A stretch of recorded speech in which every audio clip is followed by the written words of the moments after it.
আলী রাদিয়াল্লাহু আনহু থেকে বর্ণিত আছে রাসূলুল্লাহ সাল্লাল্লাহু আলাইহি ওয়াসাল্লাম বলেছেন, হাদিসটা খুব ভালো করে শুনুন।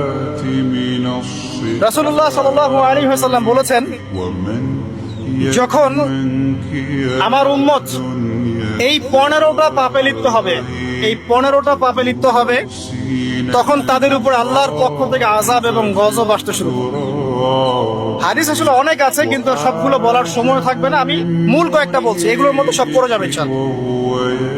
যখন আমার উম্মত এই 15টা কাজ করবে, তখন তাদের উপর আল্লাহর পক্ষ থেকে আযাব এবং গজব অবধারিত আসবে। এক নাম্বার পাপ যখন এই উম্মতের মানুষ করবে, যখন তারা গনিমতের মালকে ব্যক্তিগত সম্পদ মনে করবে। গনিমতের মাল বোঝেন? রাষ্ট্রীয় সম্পদ, পাবলিক প্রপার্টি। এটাকে যখন মানুষ ব্যক্তিগত সম্পদ মনে করে ব্যবহার করা শুরু, এটা কি মিল পাওয়া যায়? আচ্ছা। 2 নাম্বার, যখন কারো কাছে আমানত রাখা হবে, আমানত, এবং সে এটাকে ব্যক্তিগত সম্পদ মনে করবে। বুঝতে পারছেন? আমানত রেখেছে, এটা খেয়ানত না করাটাই কর্তব্য, কিন্তু এটাকে যখন ব্যক্তিগত সম্পদের মতো মানুষ ইউজ করবে, শেষ করে ফেলবে, নষ্ট করে ফেলবে, তখন আল্লাহর আযাব আসবে। 3, যখন মানুষ যাকাত আদায় করাটাকে জরিমানা মনে করবে, যাকাত দিতে চাইবে না, যাকাতটাকে জরিমানা মনে করবে।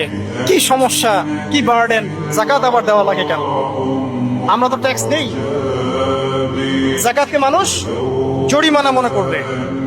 একটু চিন্তা করে দেখবেন যে বাংলাদেশে কত % মুসলিম নামাজ পড়ে আর কত % মুসলিম যাকাত দেয়। শুধু যাকাতের টাকাগুলো যদি আমরা একত্রিত করতে পারতাম, বড় বড় মেগা প্রজেক্ট করা সম্ভব ছিল।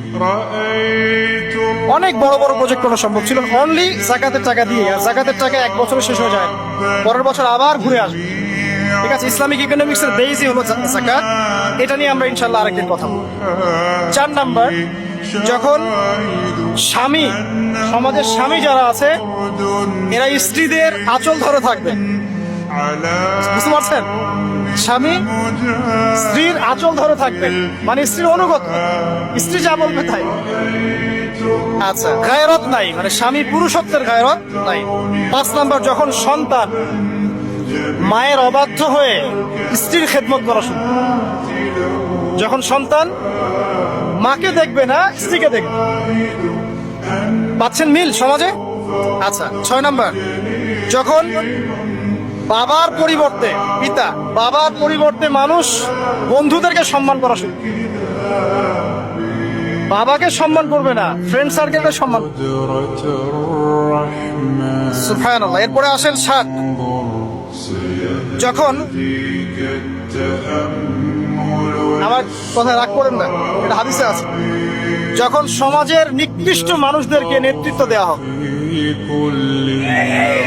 এটা হাদিসে আছে, সমাজের নিকৃষ্ট মানুষকে যখন নেতৃত্বের আসনে বসাবে মানুষ, তখন সমাজে আল্লাহর গজব আসবে। হাদিস তিরমিজি 2211 নম্বর।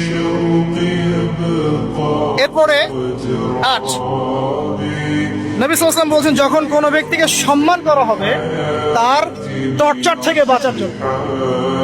যখন কোনো মানুষের সম্মান করা হবে তার শাস্তি থেকে বাঁচার জন্য, মানে মানুষ মন থেকে সম্মান আসছে না, ভয়ে আপনি সম্মান করছেন। এই অবস্থা যখন আসবে, তখন আল্লাহর আযাব আসবে। তারপরে 9, যখন মসজিদের মধ্যে, দেখবেন অনেক মসজিদ আছে বাংলাদেশে, মসজিদের মধ্যে হট্টগোল বেড়ে যাবে, মসজিদের মধ্যে হট্টগোল বেড়ে যাবে, আর মসজিদগুলো হবে চাকচিক্যময়, হেদায়েত উঠে যাবে। মসজিদ হবে চকচকা, তাজমহলের মতো এক একটা, কিন্তু হেদায়েত উঠে যাবে, মসজিদে হট্টগোল বেড়ে যাবে। 11, যখন পুরুষেরা রেশমি কাপড় পরবে, পুরুষেরা সিল্কের রেশমি কাপড় পরবে। পুরুষের জন্য স্বর্ণ আর রেশমি কাপড় পরা হারাম। এখন পুরুষের অনেকে স্বর্ণ পরে, রেশমি কাপড় পরে, এটা মহিলাদের জন্য জায়েজ। এরপরে 12, যখন প্রকাশ্যে মদ্যপান করা হবে। মদ্যপানের মধ্যে ভাই সিগারেটও পড়ে, আপনার গাঁজা, ইয়াবা সবই পড়ে। যারা প্রশাসনে আছে, আমাদের এখানে অনেক ভাই প্রশাসনে আছে, তারা জানে যে মাদকদ্রব্য নিয়ন্ত্রণ করতে তাদেরকে কত হ্যাসেল পোহাতে হবে। আর এমন এমন কেস আসে যে মানুষ আপনি কল্পনা করতে পারেন। আমি একবার বলেছিলাম যে এমন একটা যুগে আমরা বাস করছি যে এমন পাপ মানুষ করছে এখন যা না কোনো চোখ দেখেছে, না কোনো কান শুনেছে, না কোনো মন কল্পনা করেছে। এমন পাপ করছে। যখন প্রকাশ্যে মদ্যপান করা হবে, এবং লাস্টের দুইটা হচ্ছে 13, যখন বাদ্যযন্ত্রের সংখ্যা বেড়ে যাবে, বাদ্যযন্ত্রের চর্চা বেড়ে যাবে, এবং সর্বশেষ যখন গায়িকাদেরকে সম্মান করা হবে, এবং উম্মতের শেষের দিকের লোকেরা, মানে আমরা উম্মতের প্রথম দিকের লোকদেরকে গালিগালাজ করব। বুঝতে পারলেন? যখন মাদকদ্রব্য প্রকাশ্যে পান করা হবে, যখন আপনার রেশমি কাপড় পুরুষেরা পরবে, যখন বাদ্যযন্ত্র তৈরি করা হবে, চর্চা করা হবে, এবং গায়িকাদেরকে সম্মান করা হবে, এবং যখন এই উম্মতের শেষের মানুষেরা উম্মতের প্রথম দিকের মানুষদেরকে গালিগালাজ করবে।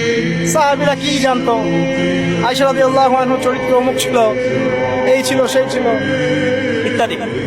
নাউযুবিল্লাহ।